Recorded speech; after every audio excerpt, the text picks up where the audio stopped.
ayat 15 sampai dengan yang ke-20, Matius pasal 5 ayat yang ke-13 sampai dengan yang ke-20. Nantinya kita akan membaca secara bergantian Bapak Ibu. Lihat baik-baik ayatnya, karena Bapak Ibu pakai Alkitab PD1, saya pakai Alkitab PD2. Kenapa saya putuskan pakai Alkitab PD2?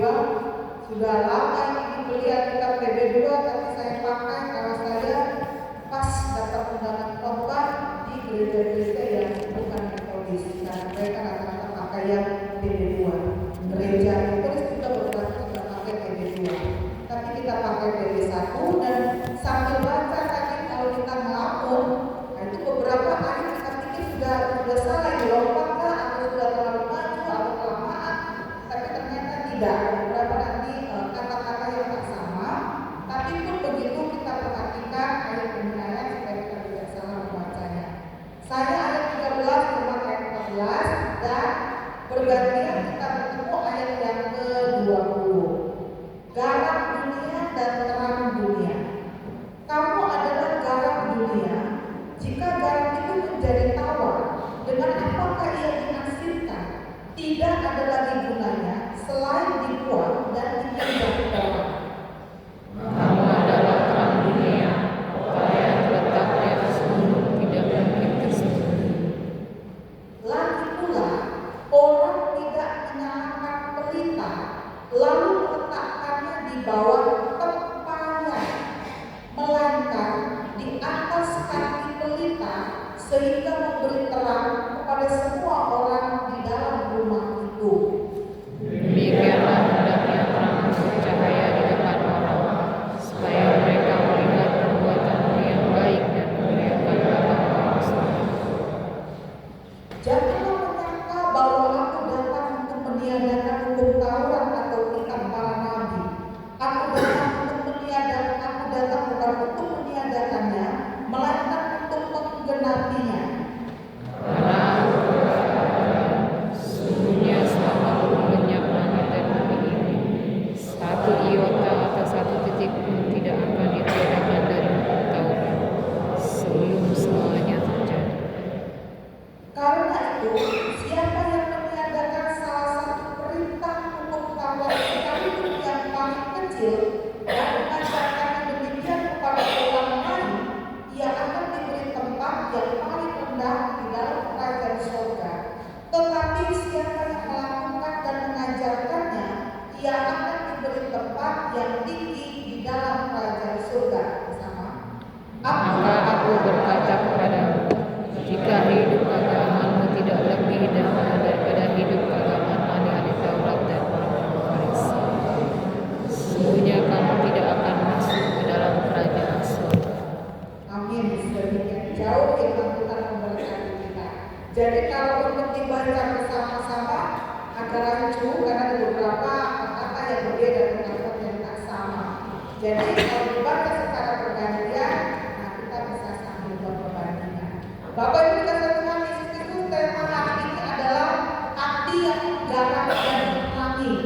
Dari Matius 5 ayat 13 sampai dengan 20. Jadi 1 bulan Februari ini temanya saya buat tentang hati. Sebenarnya dari Januari sampai Februari tentang hati, yaitu tahun baru dan hati yang baru. Saya coba untuk buat yang setahun, tapi masih terkendala di setengah tahun. Jadi tidak apa-apa. Dan tema 1 bulan ini dari 1 bulan ke 2 bulan ya, dari Januari sampai ke Februari, hati baru, tahun baru dan hati yang baru. Jadi dari bulan ini juga tentang hati. Kemarin juga tentang hati yang berbahagia. Nah hari ini tentang hati yang garam dan menerangi. Ya. Bapak Ibu, tentang hati yang garam dan menerangi ini, karena juga dari kata hati kita dari slide yang berikutnya Bapak Ibu, ada satu orang bernama Jackson Brown, dia menulis satu quote demikian. Terkadang hati melihat apa yang tidak terlihat oleh mata. Hati terkadang hati melihat apa yang tidak terlihat oleh mata. Orang bisa saja buta secara jasmani, tetapi hatinya begitu tajam, mata menyembunyikan, melihat bermata tapi tak melihat. Nah, itu Amsal ya. Kami melihat apa yang tidak terlihat oleh mata. Betapa pentingnya menjaga hati, kira-kira begitu ya. Lalu kemudian orang-orang Yahudi bukan punya plot, tapi mereka punya satu tradisi warisan yang diteruskan turun-temurun. Tentang apa itu? Mereka percaya bahwa hati adalah pusat kendali kehidupan. Itu sebabnya saya coba kutip dari Amsal pasal 4 ayat 23, saya baca buat kita semua. Jagalah hatimu lebih daripada apapun juga, karena dari situlah sumber hidupmu. Amsal pasal 4 ayat yang ke-23. Jadi memang mereka, orang-orang di perjanjian lama begitu percaya bahwa hati adalah pusat kendali kehidupan. Bagaimana hati seseorang takkan bisa tersembunyi. Kenapa? Karena akan terpancar daripada kehidupannya. Bagaimana hidup seseorang adalah gambaran suasana hatinya. Sepandai-pandainya orang menyembunyikan hatinya, tapi hidupnya akan memancarkan isi hatinya. Jadi memang hati-hati dengan hati, kira-kira begitu ya. Itu sebabnya saya pakai tema hati yang menggarangi dan menerangi. Kenapa hati yang menggarangi dan menerangi? Karena memang Tuhan berkata, kamu adalah garam dunia dan kamu adalah terang dunia. Berikutnya Bapak Ibu, saya tetap menggarangi dan menerangi, saya tidak pakai gambar garam. Padahal menggarangi kan dari kata dasar garam ya, menerangi dari kata dasar terang. Tapi saya tidak pakai gambar garam, karena kalau bicara soal garam, tidak semua orang suka makanan yang asin-asin, ya. Tidak semua orang suka makanan yang asin-asin. Tapi kalau ikan asin atau ikan asin, nah itu ya, kayaknya hampir banyak orang yang suka kan begitu. Saya mau tanya, ada semua tidak suka makan ikan asin? Bapak Ibu, selagi masih bisa menikmati makan ikan asin, makanlah ikan asin. Tapi dalam batas yang wajar, ya, jangan sampai hilang. Lebih bisa hilangnya daripada sadarnya. Jadi ada masanya nanti akan dibatasi, tidak boleh makan ikan asin sama sekali, atau dikurangi makan ikan asinnya. Tapi tetap curi-curi makan ikan asin. Saya punya adik perempuan sakit waktu itu masuk rumah sakit. Apa dimakan muntah, apa dimakan muntah, apa dimakan muntah. Lalu kemudian ibu saya dengan diam-diam, hanya sebesar ujung kuku saja ikan asin, dengan ukur dari rumah sakit. Lalu ibu saya bilang, ih. Lalu adik saya perempuan itu makan dirasa-rasa ikan asin masuk ke bubur. Kalau dokter tahu kalau melakukan itu. Tapi hari itu perawat bilang, wah hebat ya, luar biasa. Buburnya habis, katanya gitu kan. Kalau pakai ikan asin kan begitu. Ini kalau saya ejerkan gambarnya banyak-banyak, ada yang bisa sebutkan. Mulai dari ikan asin pedas, ikan asin kepala batu, ikan asin bulu ayam, saya juga baru tahu ya, waktu itu bermacam-macam varian ikan asin. Tapi hari ini kita tidak membahas tentang ikan asinnya. Tapi saya mau bilang bahwa tidak semua orang suka makan asin-asin, tapi sebagian banyak orang suka makan ikan asin. Lalu kemudian tentang terang, bisa gambar melintang, bisa gambar lilin, bisa gambar macis. Tapi kalau bisa jangan berimajinasi tentang senang HP kan gitu ya. Kalau kita bisa lihat itu juga bisa ya. Artinya dari kata terang maka kita menerangi. Tapi apa yang disampaikan adalah Yesus bilang bahwa di ayat 12, kamu adalah garam dunia dan kamu adalah terang dunia. Artinya kita ini sudah jadi garam dalam tanda petik. Jadi harus menggarami. Kalau kita sudah jadi garam, tapi tidak menggarami, firman Tuhan tulis sekali. Dengan apakah ia diasinkan, tidak ada lagi gunanya selain dibuang dan diinjak orang.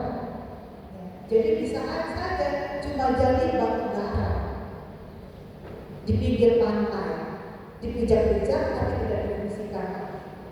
Jadi memang orang-orang Kristen adalah orang-orang yang sudah jadi garam. Tuhan sudah jadikan kita garam, maka kita harus menggarami. Kalau kita tidak lagi menggarami, maka akan dibuang dan dipijak-pijak. Lalu Tuhan juga katakan, kamu ada terang dunia. Jadi kita ini sudah terjadi terang. Kita ini akan terang Kristus, maka kita harus menerangi.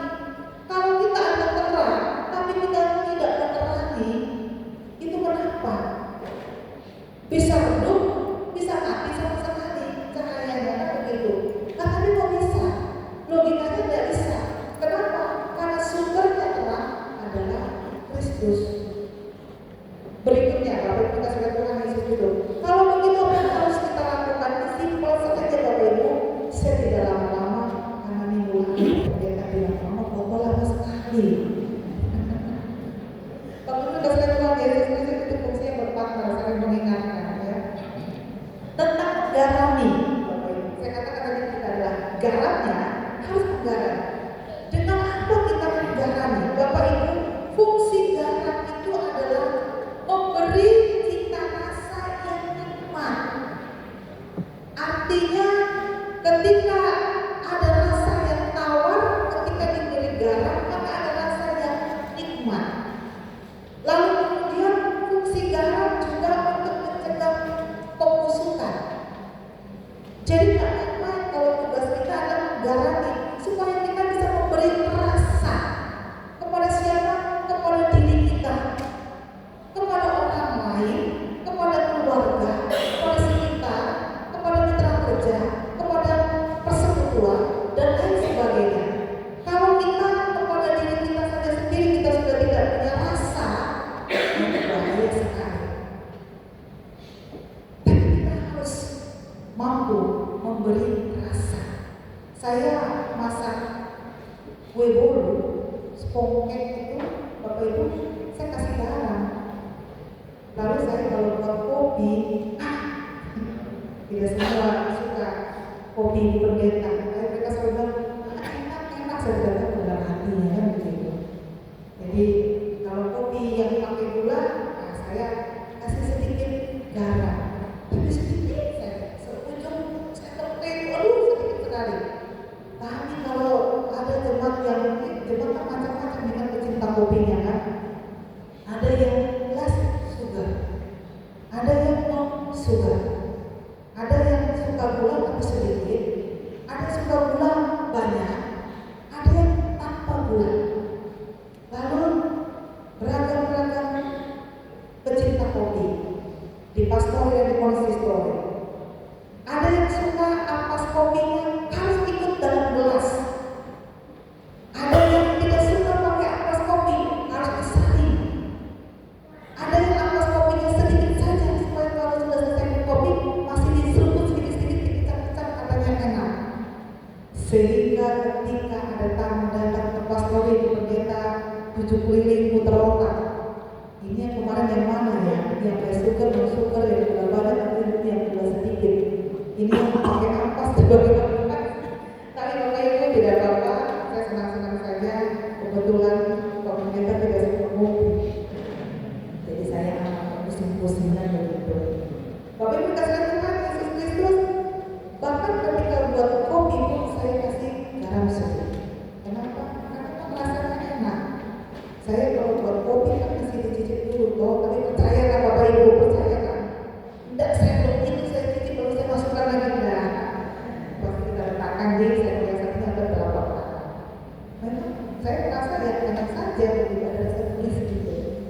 Nah Bapak Ibu kasih Tuhan Yesus Kristus. Bayangkan Bapak Ibu masak Indomie tanpa garam, masak sayur tanpa garam, apa rasanya? Jadi memang garam itu memberi cita rasa yang nikmat, yang enak.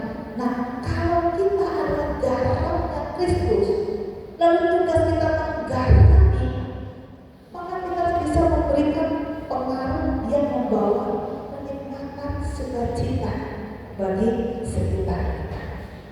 Dengan apa? Lagi-lagi Bapak Ibu,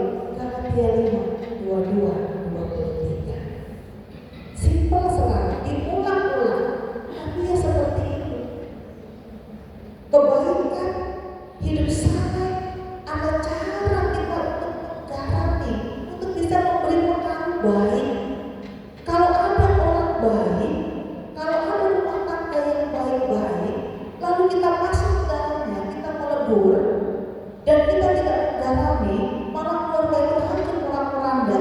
Nah itu contohnya apa? Itu garam dibuat injak-injak. Kata Alkitab ya, kata Alkitab. Jadi ngeri sekali ini. Kalau ada dua orang mau mengikat janji, satu dari keluarga yang ini, satu dari keluarga yang ini, akan menikah lalu menyatukan dua keluarga yang tadinya keluarga baik-baik saja, lalu masuklah garam dari keluarga ini, masuklah garam dari keluarga ini, dan mereka menegur, dan keluarga itu malah hancur berantakan. Berarti tidak menggarami, tidak memberi cinta rasa bahwa kenikmatan rohani. Bahaya. Berumah tangga Bapak Ibu, ini dia. Kalau pasangan hidup yang tidak menggarami, itu juga bahaya. Lah firman Tuhan, garam yang tidak lagi ada asinnya katanya dibuat injak-injak, kata kita. Bapak Ibu kasih Tuhan Yesus Kristus, bagaimana kita bisa menggarami pasangan kita? Ya kembali ke dalam Galatia 2:23 tadi, memberi pengaruh yang membawa kenikmatan rumah tangga. Apa itu? Secara rohani kepada Tuhan. Bagaimana kita menggarami pasangan kita dengan kasih, dengan sukacita, damai sejahtera, kesabaran, kemurahan, kebaikan, kesetiaan, kelemah lembutan, kepuasan. Kalau ini semua ada dalam rumah tangga dan keluarga, pendeta tidak lagi bekerja karena tidak lagi pergi kunjungan. Kalau kami kunjungan, nanti ditanya, loh ada pendeta, kok tumben? Apakah pendeta saya baik? Apakah pendeta saya rukun? Ada rukun? Tidak ada motif, tidak ada. Tapi Bapak Ibu, memang tugas pasangan hidup adalah menggarami pasangannya. Jadi jangan pindah ke warung orang, beli garam di warung orang, lalu menggarami rumah tangga sendiri. Bahaya. Kita kembali kepada diri kita sendiri saja. Apakah aku sudah bisa memberi cinta rasa yang nikmat, yang membawa kenikmatan rohani bagi pasangan hidupku? Nah, ini saya bersyukur sekali ada yang datang berpasang-pasangan dalam keluarga, dalam persekutuan perhari. Apakah pasangan kita, nah itu namanya mengumpul, apakah kita sudah menggarami pasangan hidup kita? Dengan cara apa? Memberi cinta rasa tadi. Dengan Galatia 5:22-23, 9 hal yang sangat simpel. Kasih, sukacita, damai sejahtera, kesabaran, kemurahan, kebaikan, kesetiaan, kelemah lembutan, penguasaan diri. Kelihatannya gampang, tapi susah dilakukan.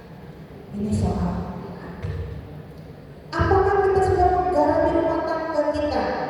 Apakah kita sudah menggarami keluarga kita?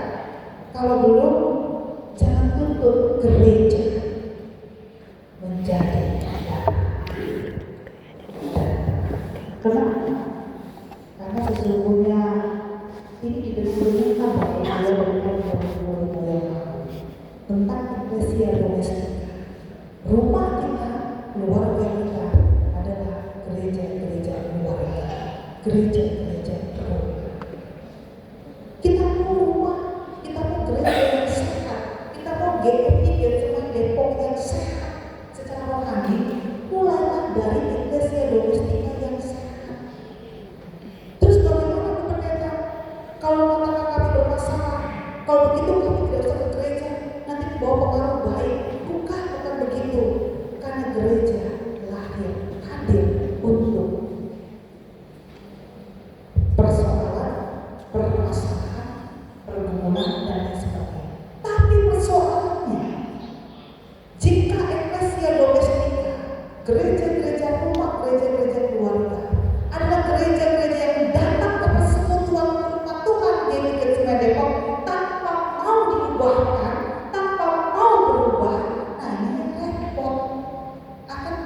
menjadi penyakit. Sehingga kita lakukan, kita harus menjalani keluarga kita, rumah tangga kita, eklesia domestika. Dengan cara bagaimana memberi rasa yang nikmat, yang gurih dalam rumah tangga kita, keluarga kita, membawa pengaruh dampak kebaikan kesalehan dalam keluarga kita, dalam rumah tangga. Tidak ada rumah tangga, tidak ada keluarga yang tidak ada pertengkaran. Bapak Ibu mau konseling, Bapak Ibu mau bertanya kepada kami, hamba Tuhan, apakah rumah tangga kami, keluarga kami bertengkar? Bertengkar. Keluarga kami harmoni, mulus, harmonis, tanpa konflik? Tidak juga. Sekali waktu ada konflik. Persoalannya, lalu apakah kita mau fokus kepada konflik itu? Ya tidak boleh juga. Sebelum matahari terbenam, padamlah amarah. Parah dengan judul yang pas, jangan judul yang tidak pas. Kalau parah dengan judul yang tak pas, maka akan merembet kemana-mana. Jadi yang benar, tidak ada rumah tangga yang tidak punya persoalan. Tidak ada rumah tangga yang tidak punya konflik. Tapi bagaimana cara kita memenangkan kenikmatan rohani dalam rumah tangga dibandingkan persoalan tadi? Caranya masih kembali kepada Galatia 5:12-13. Apakah kasih, sukacita, damai sejahtera, kesabaran, pengampunan itu ada dalam rumah tangga keluarga kita? Siapa yang mulai duluan? Kami kalau konflik, Bapak Ibu, kalau sudah bertemu dengan pasangan yang selalu bilang dia itu begini, salah orang itu selalu yang ditunjukkannya, sampai kapanpun kami cuma bisa mendengar saja. Kenapa? Karena dia membenarkan dirinya. Tapi kalau dia bilang, ya Pak Pendeta, memang kekurangan saya adalah itu akan cepat konfliknya selesai. Kan yang paling bisa dilihat adalah sebuah orang lain, tapi baru di mata sendiri tidak nampak. Kenapa? Karena orang seringkali punya mata tapi tidak melihat. Ini dia Bapak. Jadi apa yang harus dilakukan? Bagaimana cara kita untuk bisa menggarami keluarga rumah tangga kita dengan kebaikan kesalehan yang lahir dari 9 buah roh. Siapa yang memulai? Jangan menunjuk orang lain, tapi mulailah dari diri sendiri. Lalu kemudian Bapak Ibu jangan juga lupa, sebagai keluarga dalam rumah tangga selalu ada imam. Siapa itu kepala keluarga? Apakah kaum laki-laki ataukah kaum perempuan? Dia adalah imamnya. Seorang imam membawa bahtera rumah tangga, membawa eklesia domestika itu untuk menikmati keindahan rohani bersama dengan Tuhan. Jadi dia membawa mereka. Jadilah imam yang takut akan Tuhan. Milikilah buah-buah roh tadi. Seorang imam punya kasih, sukacita, damai sejahtera. Tapi dia tidak punya kesabaran, kemurahan, kelembutan, lalu dia punya kebaikan, tidak bisa. Jadi sedikit, tidak ada orang yang sempurna. Tetapi menuju kepada yang sempurna. Lalu kemudian, bagaimana cara kita menggarap bukan saja di tengah-tengah keluarga, rumah tangga, tapi juga di tengah-tengah persekutuan dan keluarga. Berjumpa dengan banyak orang yang berbeda. Maka tugas kita memberi pengaruh yang baik, yang positif kepada setiap orang. Itu fungsi menggarap dan mencegah kebusukan. Jangan kita yang bawa aura busuk dari diri kita keluar, bahaya, hancur persekutuan, hancur rumah tangga, bahkan hancur diri kita sendiri. Karena tugas fungsi garap adalah mengawetkan. Jadi bagaimana kita bisa menjaga keawetan kasih sayang, menjaga keawetan cinta kasih, menjaga keawetan kebaikan dan lain sebagainya.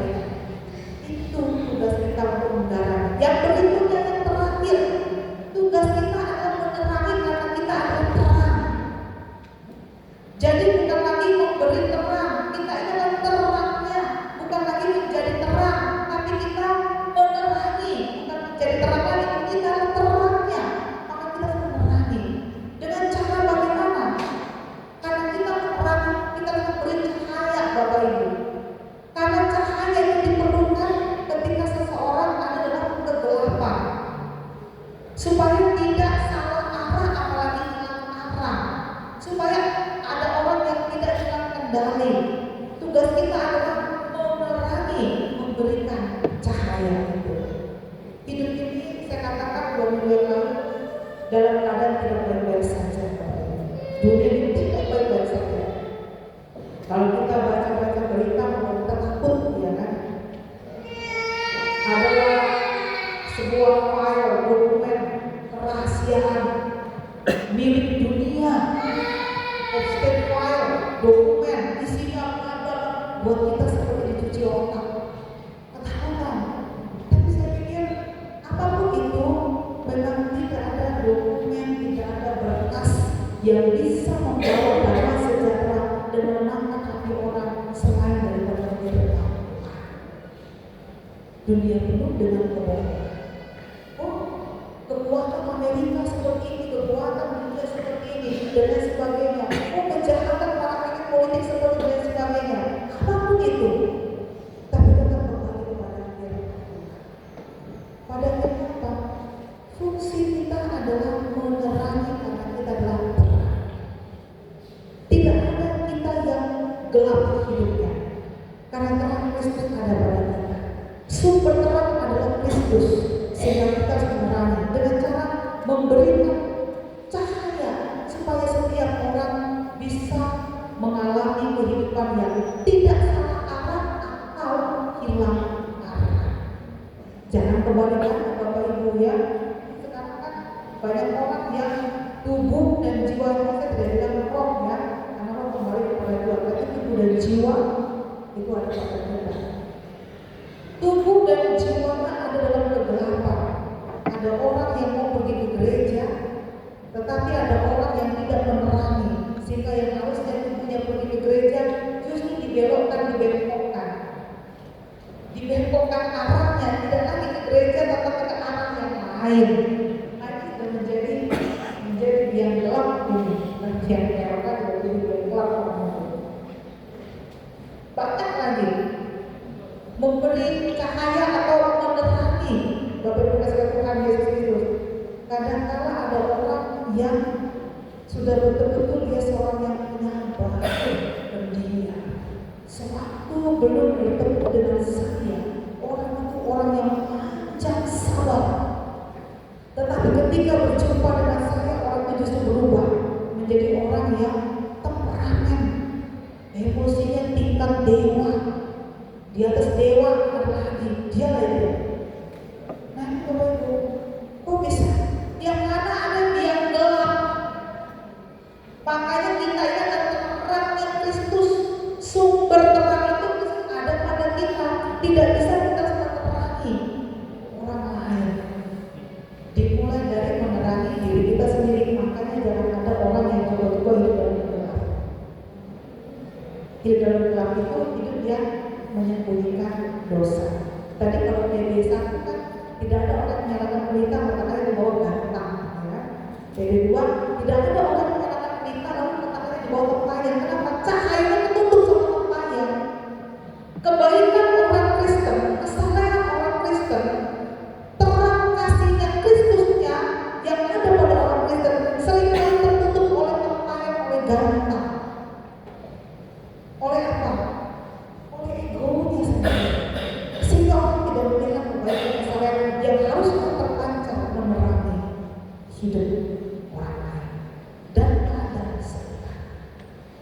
Sehingga kita harus lakukan kembali bagaimana cara kita bisa memberikan hal yang baik, yaitu menerangi. Bapak Ibu dari Tuhan Yesus Kristus,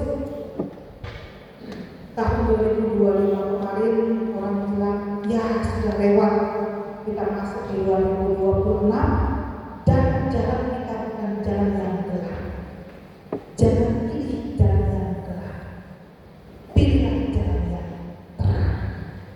Jalan yang terang itu adalah Kristus, karena Kristus adalah sumber terang dan kita adalah terang Kristus yang menerangi. Jika karena perkataan kita yang menggelapkan orang lain, bertobatlah. Jika karena kata-kata pedas kita yang menggelapkan orang lain, maka bertobatlah. Jika karena tingkah laku kita, perbuatan kita yang menggelapkan sesama kita, maka bertobatlah.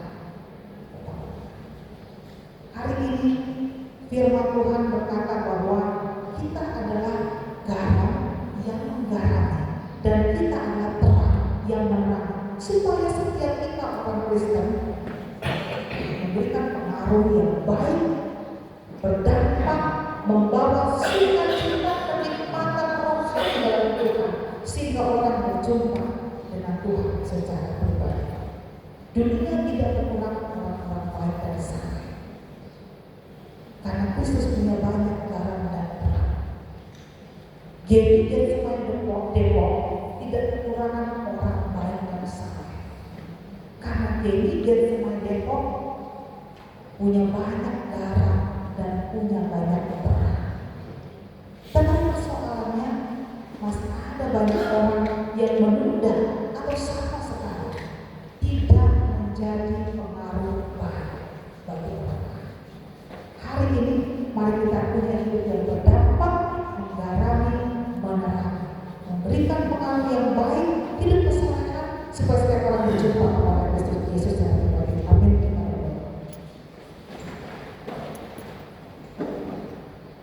Terima kasih Tuhan di surga untuk berkat.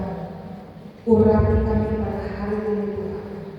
Engkau yang mengetahui jalan hidup kami. Semuanya ada pada dalam Kristus. Tetapi kami yang kadang-kadang lebih memilih jalan tempat yang dalam kegelapan. Tuhan arahkan kami kepada hal-hal yang terang. Terima kasih Tuhan. Setiap kami orang percaya adalah garam dan terang, yang menggarami, yang menerangi, yang memberikan pengaruh baik, yang berdampak positif bagi setiap kehidupan, bagi setiap situasi tempat dan keadaan di mana kami berada. Maka Tuhan berkati kami dengan kebaikan yang ada pada kami, dengan kesalahan-kesalahan yang sekecil sederhana apapun yang dapat kami lakukan, kami membawa pengaruh yang baik, dan kehidupan kami membawa sukacita bagi kami